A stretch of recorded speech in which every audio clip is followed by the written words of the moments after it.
열왕기하 16장 1절입니다. 1절부터 20절 마지막 절까지입니다. 지금 이 아하스의 악행에 대한 그런 말씀이 오늘 기록된 본문의 말씀이라고 할 수가 있습니다. 그런데 이 아하스라고 하는 사람은 유다의 왕인데요, 히스기야의 아버지예요. 그 1절에 나오는 것처럼 유다 왕 요담의 아들이기도 하고요. 근데 이 요담은 어떤 사람이었느냐 하면 15장 34절에 여호와께서 보시기에 정직히 행하였으나 그러나 오직 산당은 제거하지 않았다. 그러니까 하나님의 평가가 이 사람은 조금 중간치기 정도, 정직했으나 그러나 하자가 있는 온전한 신앙, 온전한 헌신 이런 것이 아닌 반쪽짜리 신앙이었었다 하는 것을 말을 했는데, 오늘 이 16장 그 아들 아하스의 이야기입니다. 그러니까 부모가 반쪽짜리니까 아들은 거기서 더 나간 거죠. 그런데 제가 자주 이야기를 하는 것처럼 이 아하스는 남왕국 유다 왕들 중에 가장 악한 왕 몇 사람 중에 하나예요. 근데 그 아들이 히스기야예요. 히스기야는 믿음의 사람이죠. 물론 히스기야를 우리가 다룰 때 또 보겠습니다만은 히스기야도 실수를 하고 좀 부족한 부분이 있기는 해요. 그러나 이 히스기야는 믿음의 사람으로 분류가 됩니다. 근데 히스기야의 아들은 또 유다의 왕 중에서 가장 악한 왕으로 또 분류가 돼요. 그러니까 히스기야라는 믿음의 사람을 가운데 놓고 히스기야의 아버지, 히스기야의 아들, 이 둘은 아주 나쁜 놈들이에요. 그래서 이제 그 히스기야의 아버지 아하스의 이야기를 지금 하는 겁니다. 근데 1절로 4절을 보면 어떤 이야기를 하느냐면, 왕이 될 때 나이가 20세인데 16년간 다스렸다. 그러니까 36살에 죽었다는 거예요. 우리나라 나이로 쳐도 37이나 8에 죽었다 하는 이야기니까 짧은 인생을 산 거예요. 근데 이렇게 짧은 인생을 살았는데, 그런데 뭔가를 두려워하고 어차피 짧게 살다 죽을 건데, 그래서 항상 이 두려움 가운데 히브리서 2장 14, 15절 제가 이번 주일날 언급한 것처럼 죽음을 두려워하여 일생에 매여 종노릇을 하는 그런 인간의 전형적인 모습을 보이는 겁니다. 그러니까 두려우니까 사람들이 뭐를 하는 거죠? 두려우니까 하나님이 아니라, 두려움은 하나님을 의지해야 되는데 하나님이 아니라 우상과 미신을 의지해요. 이 두려움을 극복하려고 하는 행위들 가운데 하나가 우상 숭배, 미신 숭배죠. 그렇게 하는데도 36살에 죽어. 아니, 그렇게 그 죽음이 두려워서 우상 미신을 숭배하면 적어도 한 90살까지는 살아야 할 거 아니에요. 근데 어차피 36살에 죽을 걸 뭘 그렇게 어리석은 짓을 하면서 살았는지 안타까운 그런 존재라고 할 수 있어요. 그러면서 2절 3절을 보면 희한한 말을 합니다. 그의 조상 다윗과 같지 아니하여, 유다 왕은 항상 다윗과 비교해서 평가하잖아요. 그의 하나님 여호와께서 보시기에 정직히 행하지 않고, 아버지는 정직히 행했으나 산당을 제거하지 못했는데 얘는 정직히 행하지 않고 하나님 앞에서, 그 다음에 이제 희한한 말을 해요.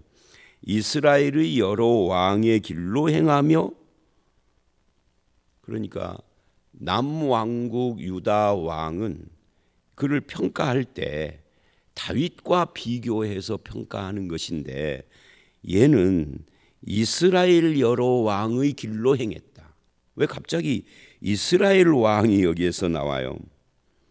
그러니까 굉장히 이 평가가 사실은 이게 문제가 있는 거죠. 평가가 잘못됐다 그 말이 아니라 이 인생이. 그러니까 유다 왕은 이스라엘 왕의 길로 행하는 것과는 아무 상관이 없어야 하는데 남쪽에 살면서도 북쪽을 따라갔다. 그 북쪽 이스라엘은 뭔데요? 북쪽 이스라엘은 전체가 우상 숭배를 하는 그 길을 쫓아갔다. 그러면서 그 다음에 또 이상한 말을 해요. 여호와께서 이스라엘 자손 앞에서 쫓아내신, 여호와께서 쫓아내신 사람들이 누구죠? 가나안 7족속.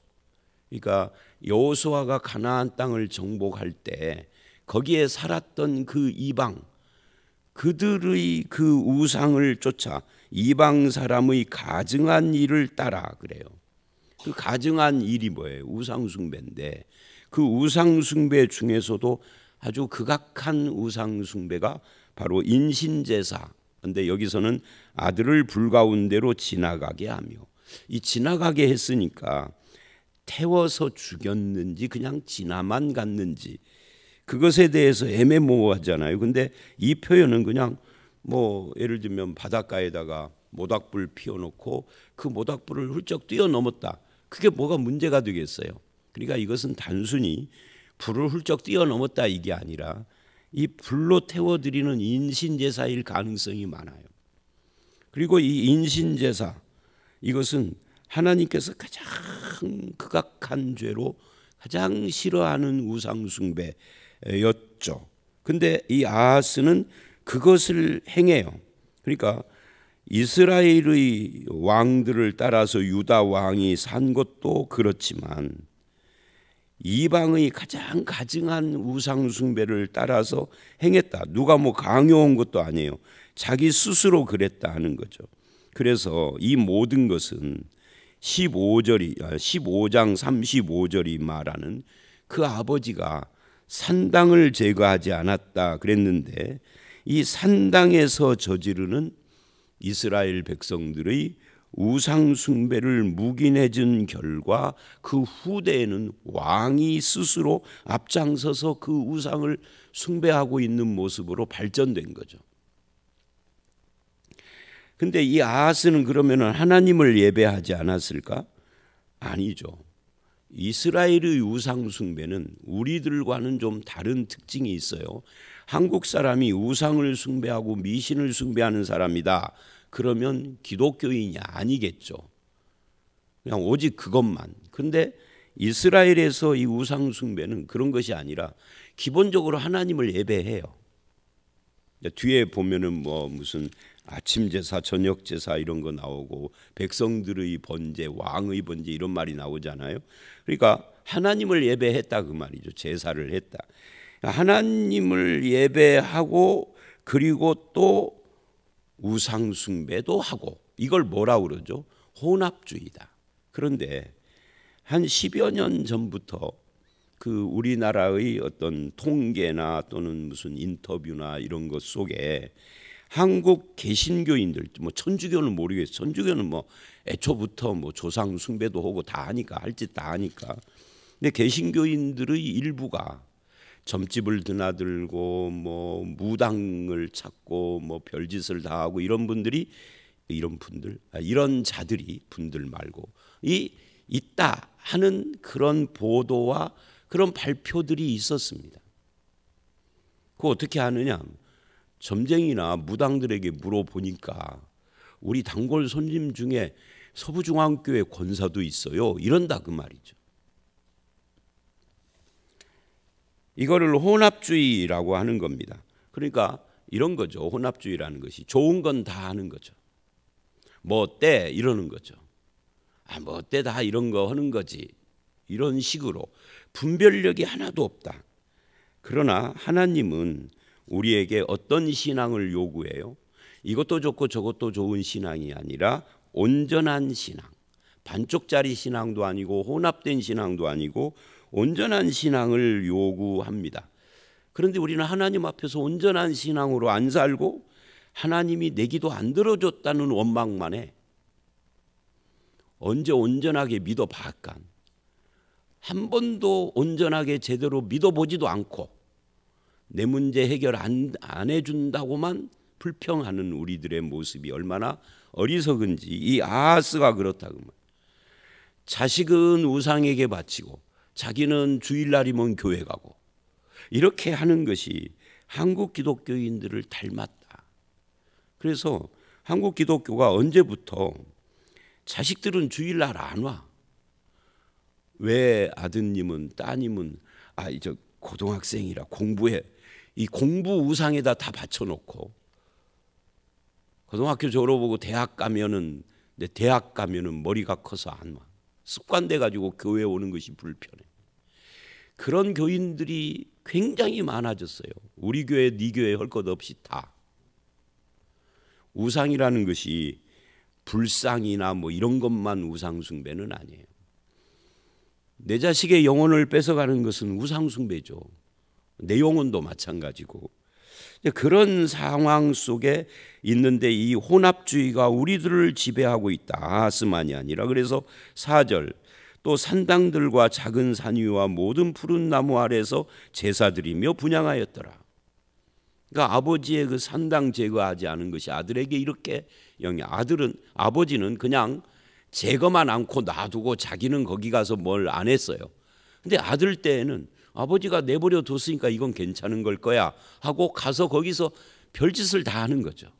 그리고 안식일이 되면은 또 하나님께 하고 이렇게 했다는 이야기를 지금 하는 겁니다.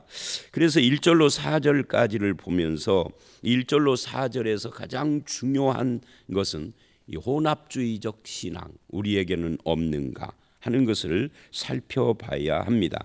그 다음에 두 번째 문단인 5절로 9절을 보면 그래서 하나님께서 아람 왕 르신과 이스라엘 왕 르말랴의 아들 베가가 예루살렘을 쳐들어와서 이 아하스를 징계하도록 허락하시는 거예요. 이 르신과 르말랴의 아들 베가는 15장 37절에도 나와요. 거기에도 보면은 그때 여호와께서 비로소 아람 왕 르신과 르말랴의 아들 베가를 보내어 유다를 치게 하셨더라. 그러니까 이 모든 것이 하나님께로부터 나왔다는 거죠. 그 모든 것이 뭐예요? 이 유다를 치게 하시는 그 하나님의 징계가 하나님께로부터 나왔다 하는 거예요. 그게 오늘 이 16장 5절에 이어지는 말씀이에요. 그래서 예루살렘을 에워쌌습니다. 아하스를 에워쌌습니다. 그러나 능히 이기지 못했다. 이기지 못했다 하는 것은 이때 아하스가 하나님을 의지하지 않고 다른 것을 의지해서 이기지 못한 거예요. 그러니까 아하스가 이기지 못했다가 아니라 그 두 나라 왕들이 이기지 못했다. 근데 여기서 우리가 잠깐 멈추고 뭐를 봐야 하느냐면 이때 이 5절 이하 9절까지의 이 사건이 또 다른 곳에 기록된 데가 있어요. 그 기록된 데 우리가 이제 열왕기하를 보면서 역대하를 함께 여기저기를 봤잖아요. 직접 찾아서 읽지는 않았지만 제가 입으로 설명을 했었어요. 어제도 그렇고 계속해서. 그런데 역대하의 기록도 기록이지만 이 부분에 있어서는 우리에게 가장 참고가 되는 성경 기록이 이사야서입니다. 이사야 7장부터 9장까지를 보면 여러분 이사야서가 굉장히 길어요. 66장 뭐 이렇게 엄청 길기 때문에 어디에 무슨 말씀이 기록되어 있는지를 우리가 알기가 어려운데 그래도 이사야가 워낙 유명해서 이사야서 그러면 떠오르는 성경들이 있죠. 예를 들면 이사야 53장에 그가 채찍에 맞음으로 우리가 낫고 하는 이 유명한 예수님에 대한 예언 말씀이잖아요. 그리고 뭐 은혜에 의해 희년의 성취를 예언하는 말씀들이라든지 이사야 61장 뭐 이런 것들 일어나라 빛을 발하라 하는 그런 말씀도 이사야서에 있고 근데 그런 말씀들에 못지않게 유명한 말씀이 있어요. 크리스마스 때 성탄절 때 많이 읽는 그게 이사야 7장 이사야 9장입니다. 처녀가 잉태하여 아들을 낳고 하는 그 말씀이 나오는 임마누엘에 대한 예언이 나오는 그 임마누엘이 예수님이잖아요.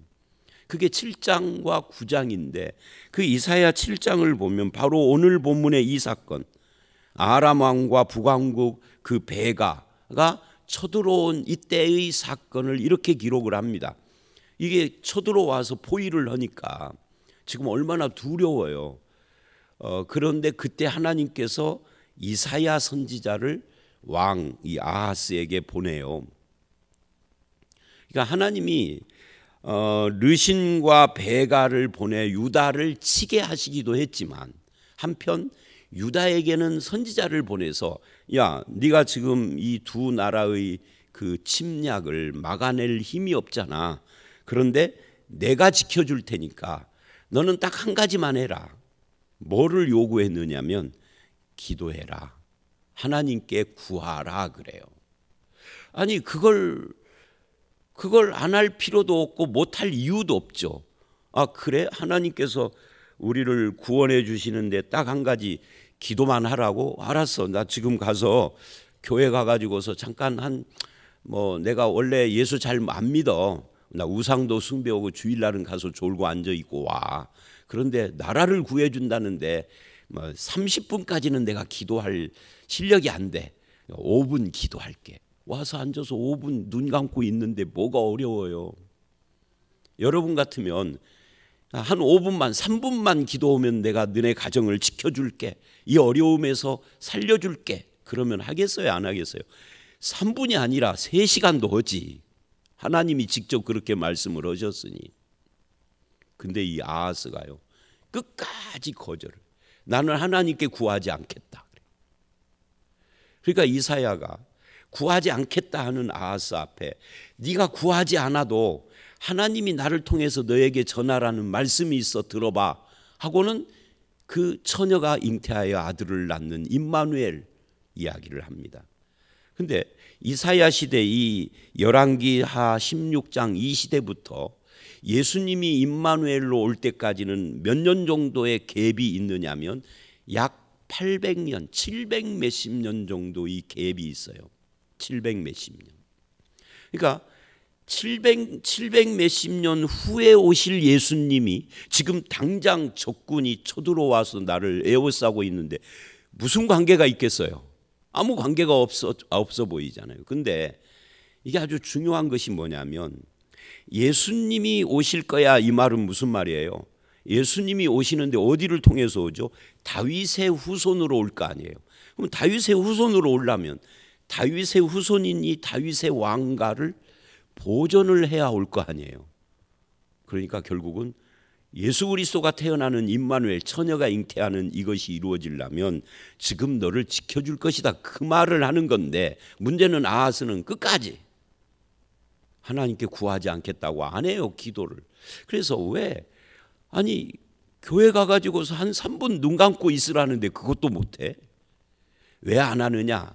믿는 구석이 있었기 때문이에요. 그 믿는 구석이 누구냐? 그게 이제 오늘 본문의 7절이에요.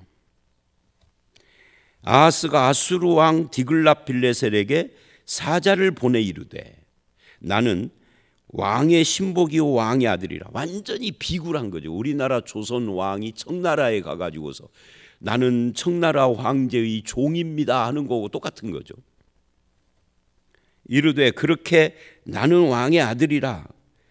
그래서 내가 청하건대 올라와서 나를 구원하소서 하고 뭐를 했느냐면 거기 8절 여호와의 성전과 왕궁 곳간에 있는 은금을 다 내다가 예물로 바쳐버려요. 하나님의 성전에 아니 지금 하나님을 예배하기 위하여서 솔로몬 시대 다윗 시대에서부터 만들어 놓은 그 금과 은으로 만들어 오는 집기들이나 뭐 여러 가지 이런 것들을 싹 갖다 바쳐버려요. 하나님 예배할 때 뭐를 쓰려고? 하나님 필요 없다 이 말이죠. 아수르 왕이 나를 지켜줄 거야 하는 거죠. 그러니까 하나님께 구할 필요도 없다 하는 거죠. 이게 아하스 왕의 죄악이다. 그런 의미에서 이것이 우리들도 똑같습니다. 여러분 내가 믿는 구석이 있으면 하나님께 구해요 안 구해요? 안 구해. 내가 할 거 다 해본 다음에 그래도 마지막까지 안 되면 그때 하나님께 구한다라고 누가? 예수쟁이들이 그렇게 말해. 처음부터 하나님께 구하지는 않아요. 다 해보고 안 되면 하나님 얼마나 기분 나쁘실까. 이 남자 저 남자 다 찾아다니면서 사랑을 구하다가 그래도 안 되니까 마지막 남자가 하나님이야. 그 하나님이라는 남자가 얼마나 기분 나쁘겠어요. 이 여자가 도대체 다른 남자한테 데이트 신청하다가 안 되니까 나한테 왔어. 그 한국 기독교인들이 거의 대부분 그런.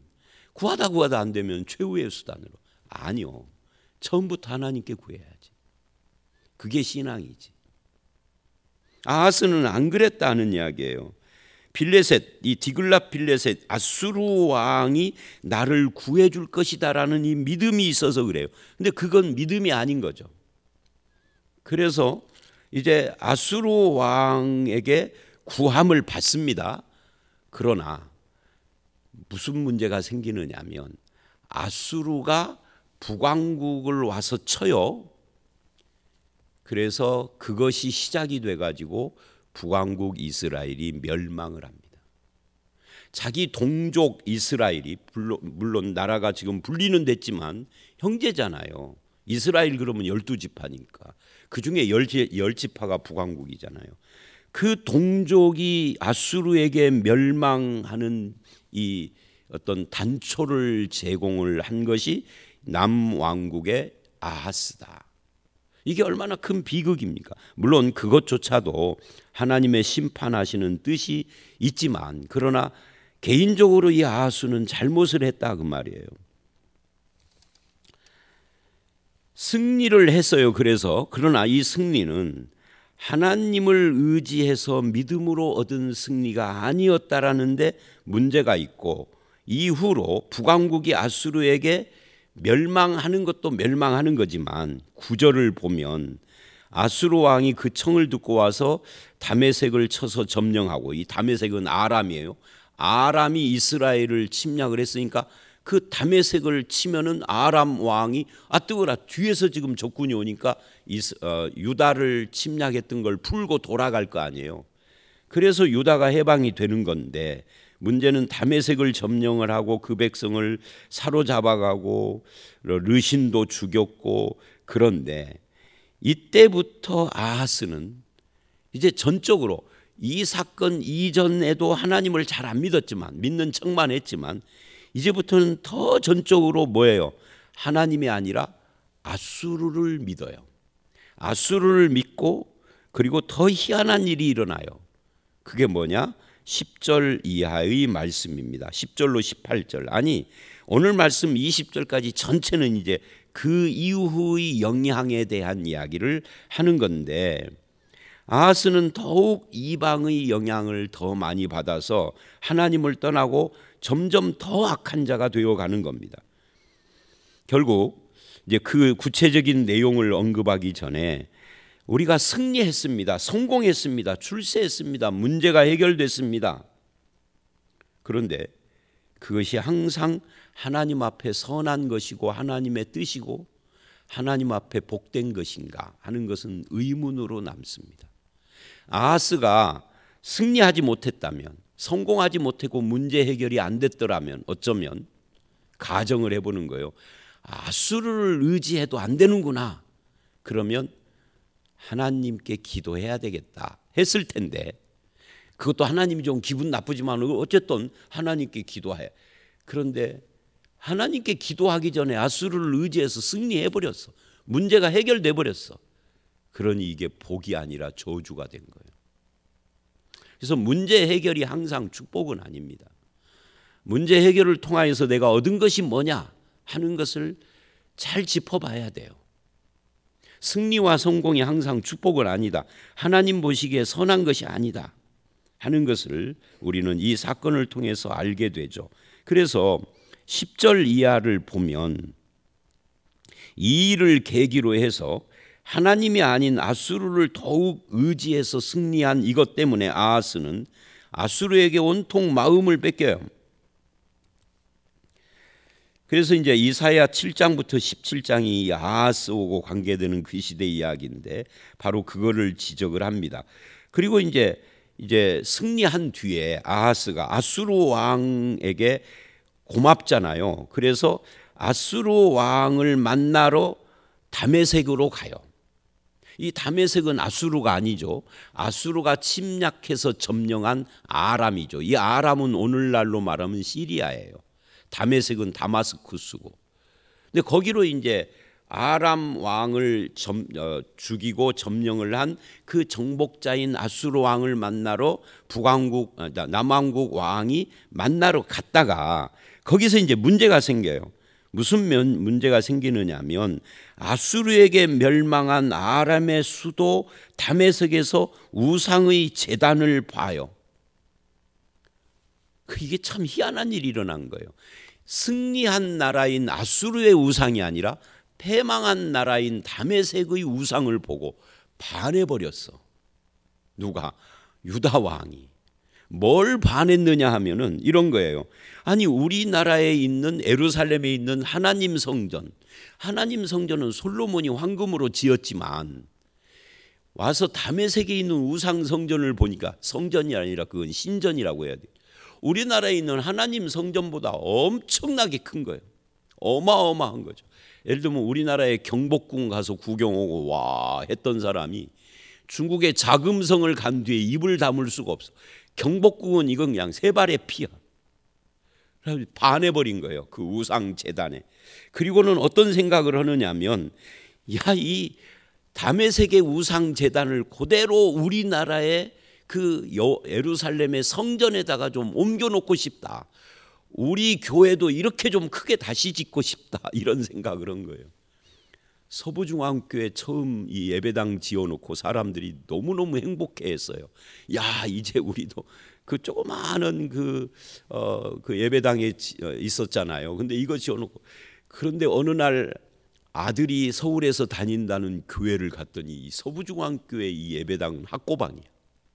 너무너무 그래가지고 와가지고 야 우리 교회도 좀 이렇게 지어야 하는데 하고 막 새로 성전 짓기 운동을 하는 거고 똑같아.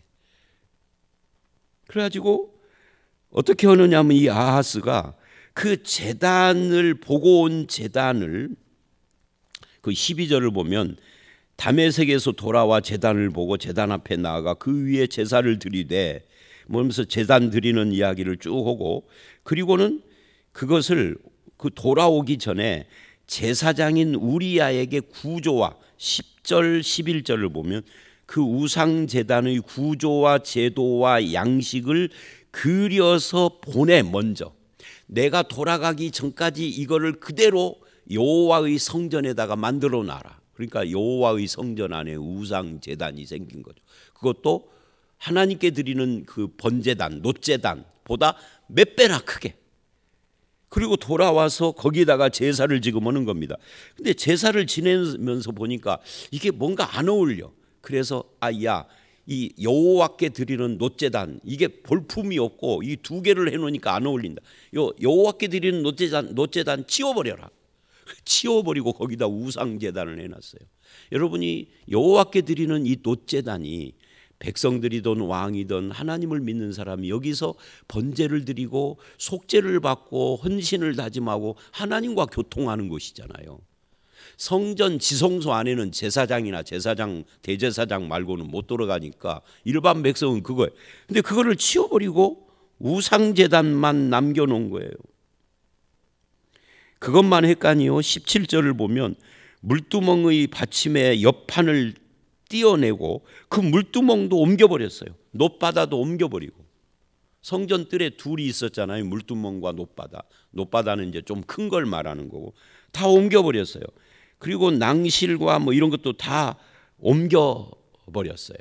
그러니까 성전을 완전히 뜯어고쳐 우상제단으로 만들어버렸다 하는 이야기예요.